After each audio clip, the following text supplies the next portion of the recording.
Okay, Good morning. good morning. Okay, so just a couple of announcements. Do not forget base camp tomorrow. It's at 11 a.m. You guys, it's with our entire Inspiro team. It's going to be conducted by George. Come in with your questions, get to know your team. You know, the benefits and the challenges of the market today, they're all here for you. Actually, we have Bob in the room right now. Bob in the house. Yeah. Okay, so he's here every morning. You guys, the team is on the first floor, the third floor, the second, they're all spread out. So if you have questions or even just need a second opinion, please come in and meet with them. I know they've saved multiple deals and answered so many questions. So please don't forget that. Put that in your calendar. Anyone online, please tell your friends, your teammates, anybody else that needs to be here. Pumpkin Patch, okay, October 2nd, Centerville. Do not forget. And then October 9th for Union Park. It's going to be at the Bastion Equestrian Center. I know I still have a lot of questions. It's going to be great. We almost have the entire company participating, so it's going to be a lot of fun. We have food trucks, pumpkins, face painting, music, games, just everything. So please make sure that it's a great way to reach out to your clients. We still have 2.5 weeks for our event, so just make sure you're reaching out to your SOI.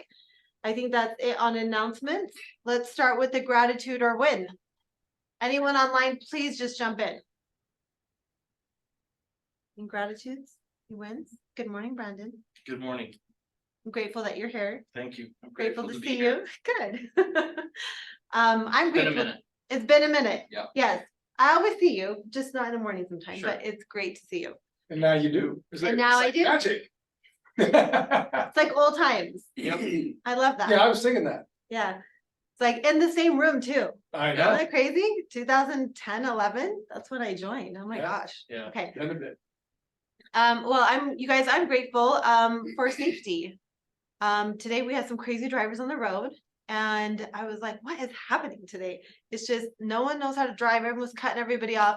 But you know what? I didn't lose my cool. It was great. I'm grateful for a good morning. And that's it. Anyone else? Hey, Me? John. Oh, Me? yeah. Please go for it. Well, I'm grateful because after several houses, finally last night my client mentioned that he likes a house and he mentioned the word offer. Let's see how that goes, but it's a relief because they've been kind of like a very choosy family, and it was thinking, oh, there's something out there that they like.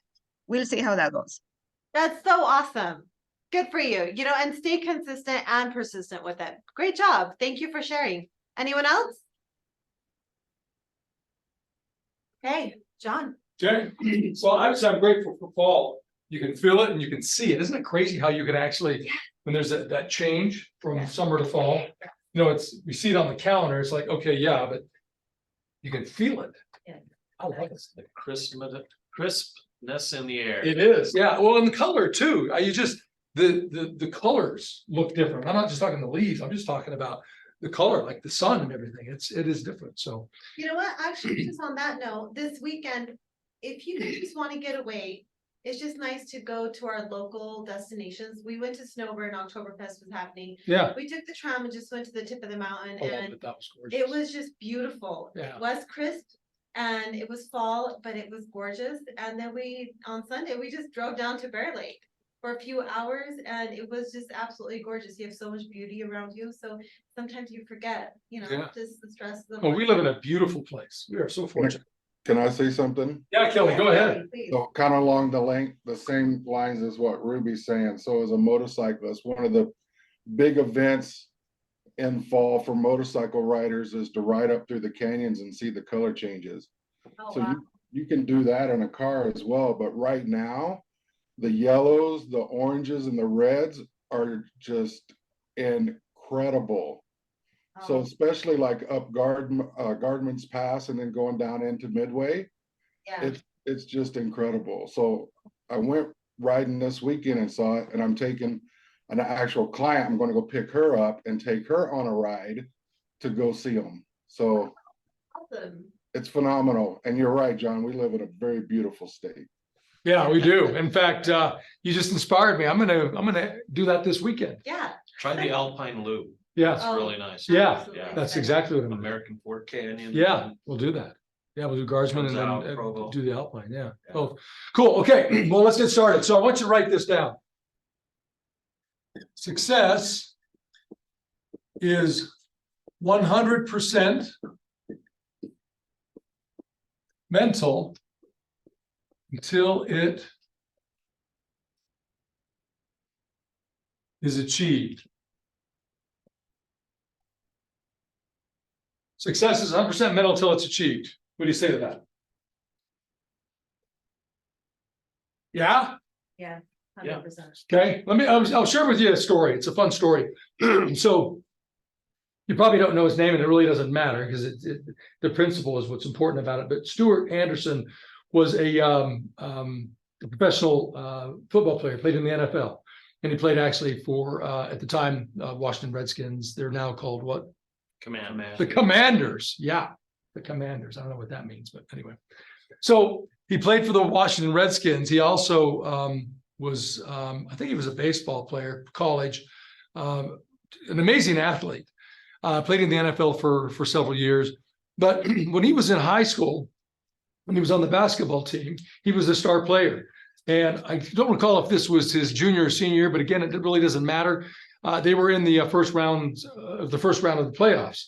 And Stuart was having a tough time in this game. In fact, took his first shot and it missed, took his second and missed, took his third shot and missed, took his fourth shot and missed. Now, he was a 50% shooter from the field.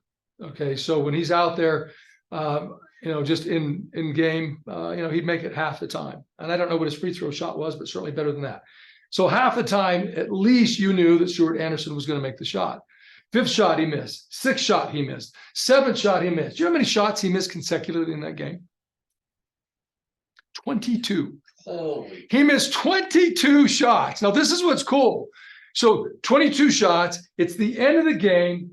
They're down by 1, his team, but they steal the ball.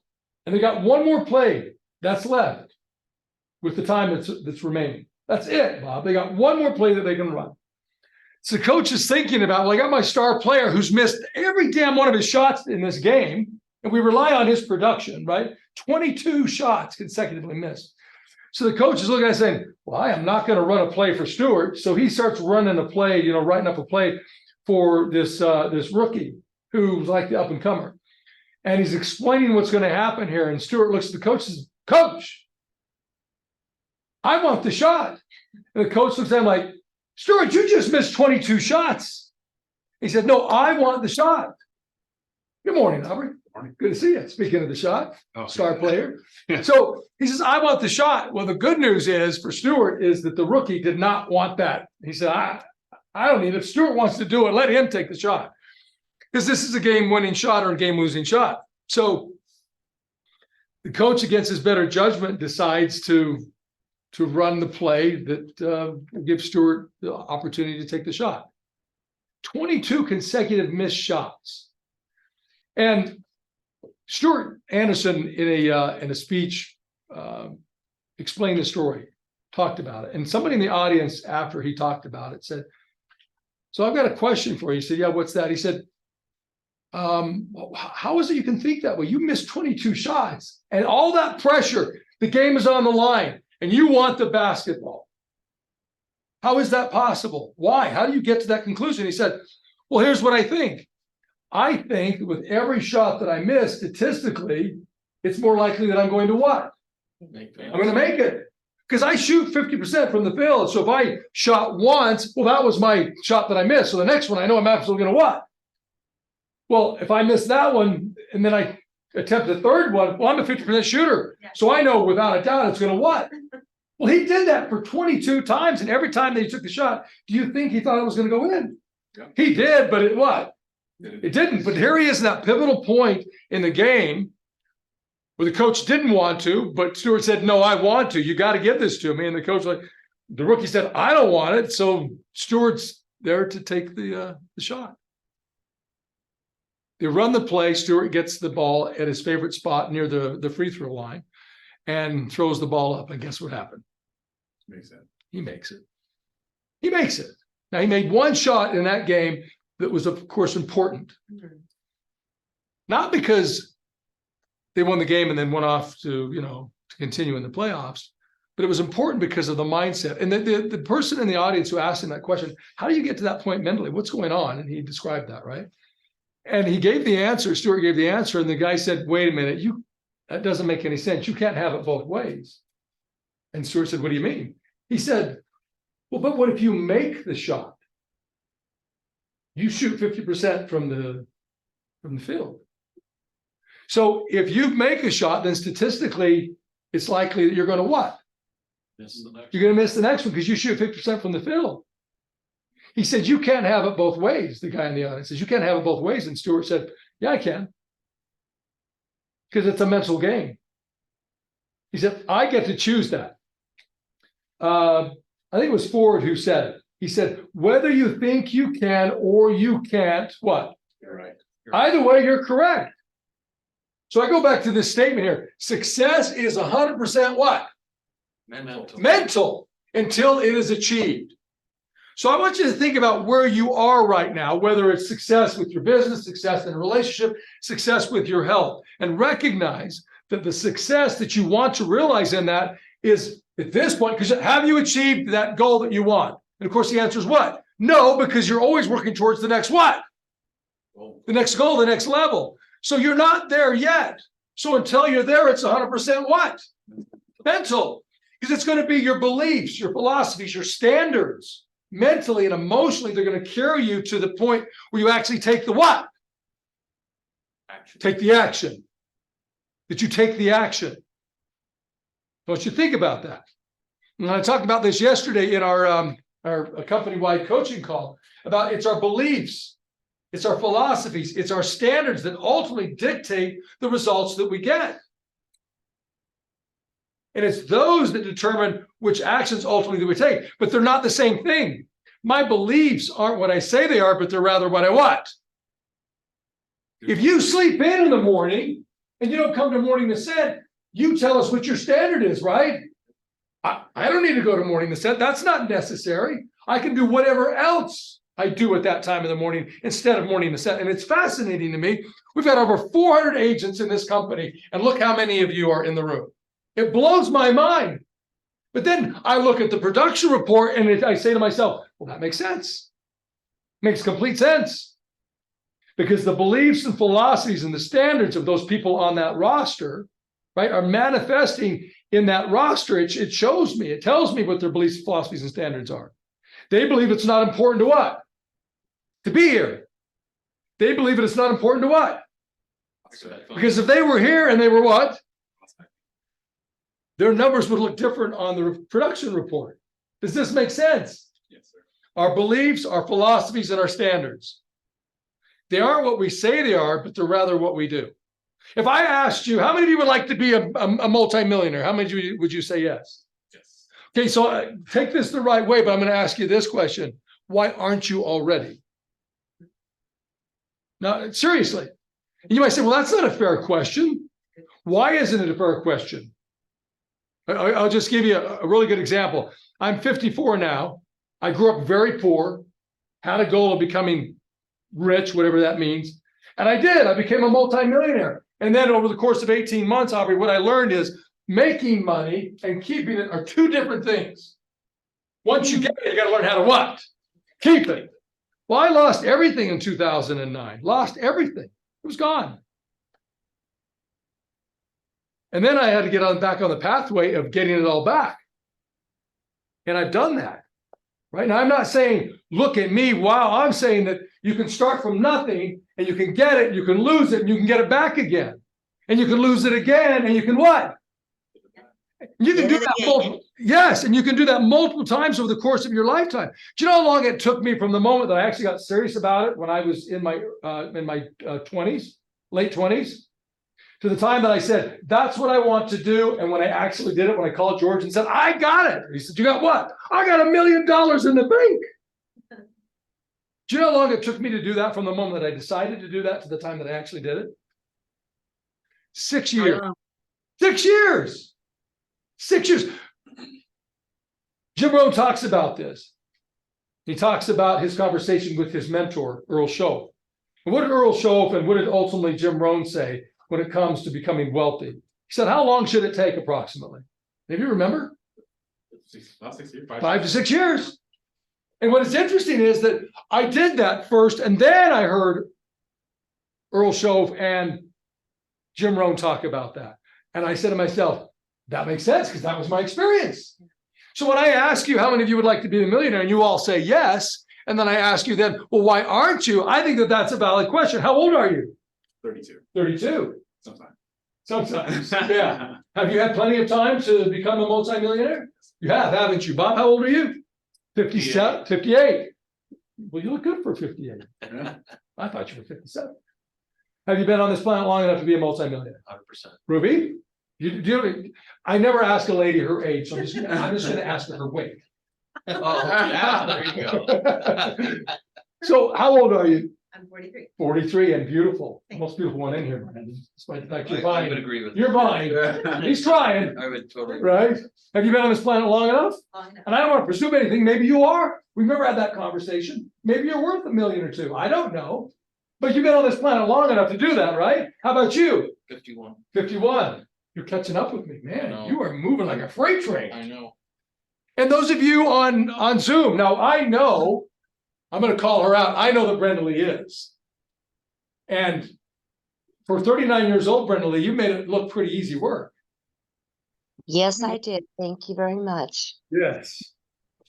She won't say this, I'll volunteer. You know, Brenda Lee's got about 20 doors, and it's interesting to watch how she has just really, just the way she succeeded in life, not only just in terms of the money and the real estate, but just her family and just who she is as an absolutely beautiful person. Now, King, I just want you to think about this. Time is going to pass, regardless of what you do. You sleep in, time's gonna what? Yep. You decide not to prospect, time's gonna what?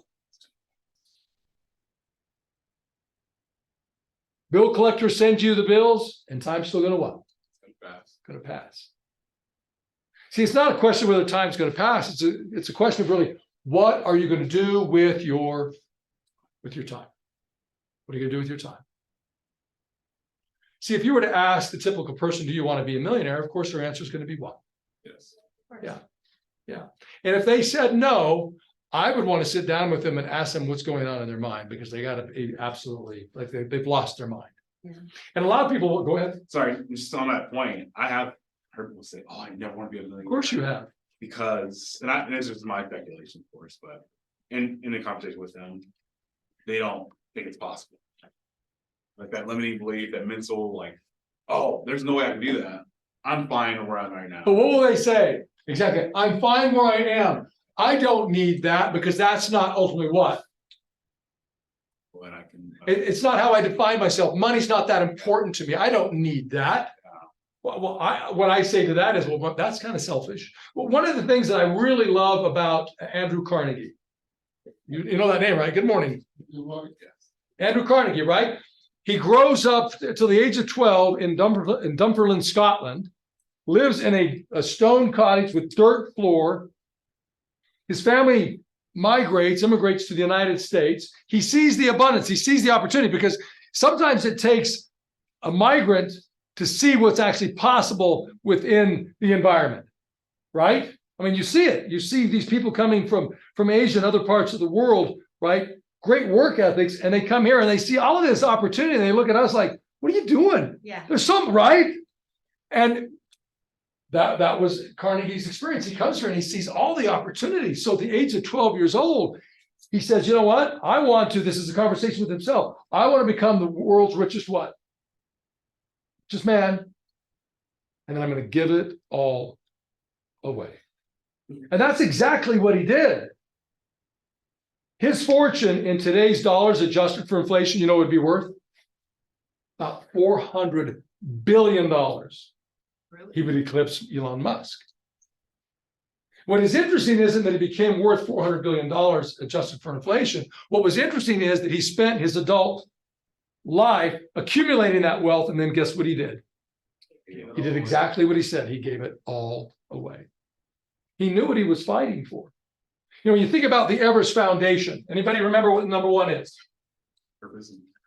Yeah, the first one.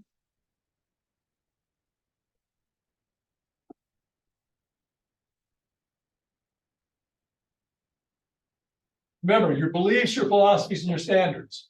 They're not what they say, they're not what you say they are, they're rather what you what? What you do. Number one on the Everest Foundation is purpose. It's purpose. Write that down. Purpose. Did Andrew Carnegie have a purpose? Yeah. Yes. If I didn't tell you the story, but you knew that he was worth 400 billion adjusted for inflation, today's dollars, if I asked you that question, did Andrew Carnegie have a purpose? If I didn't tell you the story about him coming from Scotland, what would you say? Did he have a purpose? How do you know that? The results. Yeah. Because he achieved something that most people, 99.999999% of the population from the very beginning to the very end will never do. What are you going to say?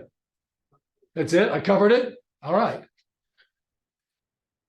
So I want you to think about that. Purpose. Do you know why you're getting up or why you should get up? That's the problem for most people. They don't know why. I love listening to Earl Nightingale because he talks about this. One of his books is not one of his books. One of the books of his mentors is Napoleon Hill is what? Think and what? Think and Rich. So he talks about this all the time. What you think about, you what? So if we're afraid, we don't think that we have it within us, or that it's not that important, that's what we what? That's what we do. That's how we behave. So you might say success is 100% mental until it is achieved. You say, well, wait a minute, John, I can think all I want, but I have to take what? Action. Yeah, take action. But you're right. You're 100% correct. But man, if I don't have the right mental attitude, I will never take what? I'll never take the action, or I'll never take the right action. Because how many of you take action every single day and still aren't a multimillionaire? I'm just saying. Yeah. Right? What is your purpose? Are you really clear about that? The good book says the people without a vision will what? They'll perish. The more clear you are about what it is that you're fighting for, that destination, the more likely that you'll actually travel down that pathway to get there. Because what we have a tendency to focus on, we what? You We get. We do. My problem is I have that goal, I have that why, Yep. but I literally forget it multiple times during the day. Yeah. I don't know exactly. It's what's how to- human nature. But it gets worse and worse. Our attention span today is far less than it was 50 years ago because of technology, because of the way in which we're fed information. And we get things when now? Now. You name it, we get it when? Now. I ordered something on Sunday and I got it yesterday. It's crazy. When I was a kid, if you ordered something on Sunday, about 2 months later, you would get it. So when I order something on Sunday and I get it the very next day, it trains me to expect things when? Right now. And do I isolate that just to a set of dishes for my house? No, I apply that rule to what? Everything. But do you have 5 or 6 years? Can you be patient for 5 or 6 years? Can you for 5 or 6 years? It's like, I don't have time for that, right? Purpose. Are you clear about it? To April's point, it's easy to forget. You can sit down in a great environment like this and get rekindled and say, yeah, I'm going to fight. I know what I want. And you can write those things down. And tomorrow, if not this afternoon, you'll forget. Because you'll go back to what? Old habits. Yep, doing what you've always done. So it's really key to be clear about, okay, what is my purpose, and stay close to that. What I believe is that a lot more people could become a lot more rich if they were clear about what it is that they were fighting for. Successful people, however you define success, successful people, and I don't mean just money, but successful people, I guarantee you, no matter what it is that they do, whether it's a successful parent, mother, grandmother, a successful attorney, a successful a doctor or a pilot or whatever, school teacher, whatever, a successful whatever, they're always going to be a lot more successful. Why? Because of their passion. For their passion for what it is that they do or what they're fighting for. They know what they're fighting for. They're not running from anything. See, the average person, they're running. They're running from their fears. They're running from their monsters. They're running from their injuries. Yes, John. They're gonna be a lot more successful because of their structure. Yeah. And the reason I say that, if you take gunpowder, if you put it on a pan, you light it, all you get's a flash in the pan. Yeah, right. Flashbang. But if you put it in a casing and put it in a chamber, you're gonna hit whatever you aim at with amazing accuracy. Yeah, I love that metaphor. And so the question is, do you know what you're aiming for? What is your structure? Yeah. Yeah, I love that. It's a great metaphor. So it's a great question. What is your purpose? What are you fighting for?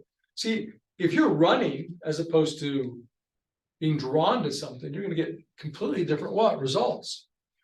It's 100% mental. When I'm clear about what it is that I'm fighting for, and I'm not running from something, but I am chasing something, I'm pursuing something, I'm passionate about something, my behavior is going to be completely what? Going to be completely different. And it's going to be a lot more what? Intense. And you see that. You see people who are driven by their purpose. Yeah. They're very passionate. Well, not just intense, sustainable too. It is, right? Yeah. What's the second point or principle of the Everest Foundation? Goals. I write it that way. Okay. And the reason I write it that way is because if I am purpose driven, if I know my purpose, I'm clear about my purpose, I have a tendency to be more what? Discipline. And it's to John's point. What did you say, John? What was the thing you just said? Structure. Structure. Yeah. Discipline. Isn't that what that is? I think to your point, correct me if I'm wrong too, as far as being more intense. I think more, and I've seen this, more successful people will go a little further than someone who's not as disciplined. They'll say, I don't like calling people, or I don't like knocking doors. Right. Whether or not they want to, they're gonna do it a little bit more than the average person who's not gonna do it as much. So They choose to do things not because they want to, but because ultimately they know that's what they have to do in order to achieve the goal. Right? I mean, if you decided that every single day you were going to do what was necessary when you felt like it, how often would you actually do it? Say not very often. not very, You just wouldn't, right? right, absolutely. I mean, how many times have you been at the gym and you're in there doing it and you're saying to yourself, I don't want to be here. This sucks. I hate it. Every single day. Right? Every single Right. day, yeah. But then what's cool is that after you've done Oh yeah, it or you're about to be done, then what? it's like great. It's like, this is awesome. Yeah, I can't wait to do this again. And then you go through that same cycle. I question my psychologist. Right? Yeah. Well, success is 100% mental until it is achieved. So I just want you to think about that. The two things that I want you to take out of this morning is this. This, then extend it to this. Do you understand what your purpose is? Do you know what you're fighting for? Those who know what they're fighting for will do things that the ordinary person never will. Nelson Mandela spent 27 years in prison in a small cell. 27 years. How many of you would be willing to give up 27 years of your life because of a principle? He was offered his freedom. They said, we'll let you out. You just have to disavow your opposition to apartheid. Stop doing that. We'll let you have your freedom. You know what he said? You can keep your offer. What freedom am I being offered? Well, I got to go back into a system where I'm treated, my people are treated the way we're treated under apartheid. No, thank you. I will stay in purpose-driven, clear about what he was doing and what price he was willing to pay. He was willing to give up. He didn't know how long he was going to be in there. We look back and say, well, 27 years, that's a long time. But he got out. Well, he didn't know he was going to get out. For all he knew, he could have been there for how long? forever, for his entire life. Just remember, people of passion, people who know what they're fighting for, and clear mentally, they will always do more. They will pay a higher price than the average ordinary person. That's what makes extraordinary people extraordinary. See, ordinary, extraordinary, because they are purpose driven, because they tend to be more disciplined. And here's the cool thing: how much more disciplined? Fractionally. Fractionally. You look at the difference between a Michael Phelps and I don't even remember the guy's name. What was his name? It was American. Do you remember his name? Yeah. Isn't that crazy? He is anybody in here could you beat him? No, there's no way. There's no way. Not possible. In fact, I would say that 99% of people on this planet couldn't beat him, and yet we don't remember who he is. My Phelps didn't beat him by much. Like, not by much. It was a fraction of a second. Yeah. Literally. I can't remember what it was. It was like 0.2 of a second or something like that. We don't remember his name. So to your point, it is fractional. So if you just look at what fractional improvement could you make as it relates to your business, to your health, to your relationships? How could you improve it fractionally? And what difference would that make? I mean, if we decided to get on a commercial jetliner today, headed to New York, and the pilot was off by 1% in the beginning, how much distance would we miss New York? A lot of miles. Because of 1%, 1 degree. Probably enough said. Just remember, success is 100% mental. So what you read, what you watch, what you listen to, the people you associate with, and the things you participate in matter. And I look at that production report, every week as it's published by Gretchen.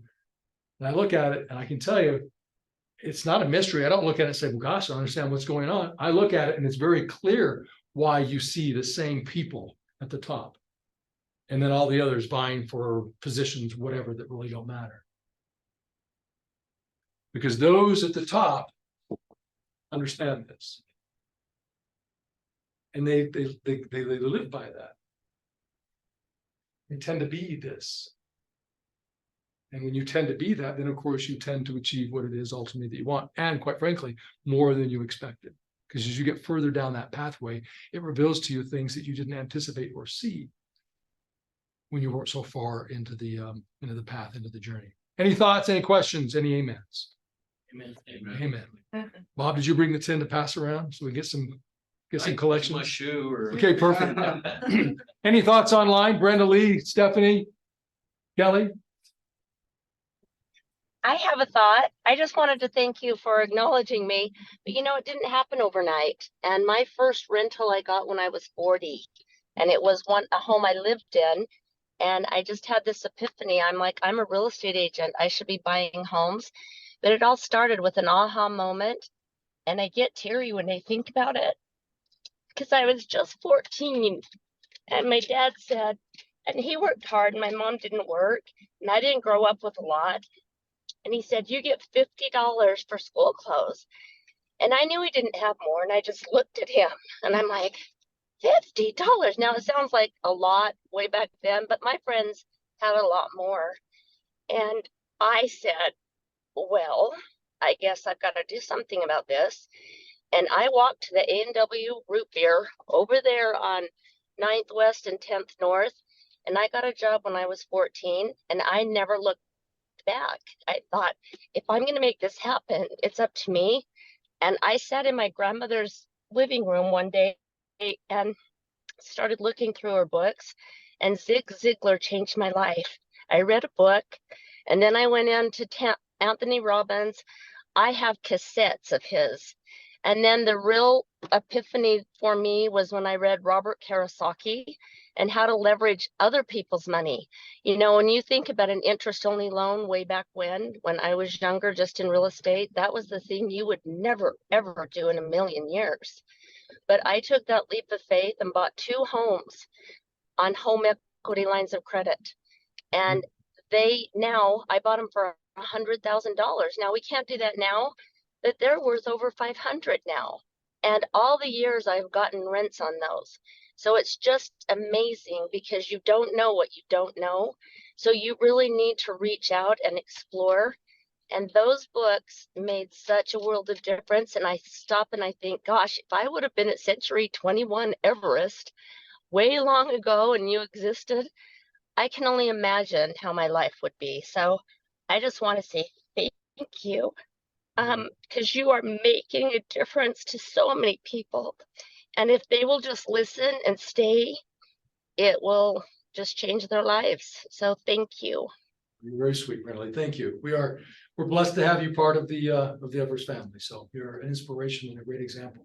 Yes, John.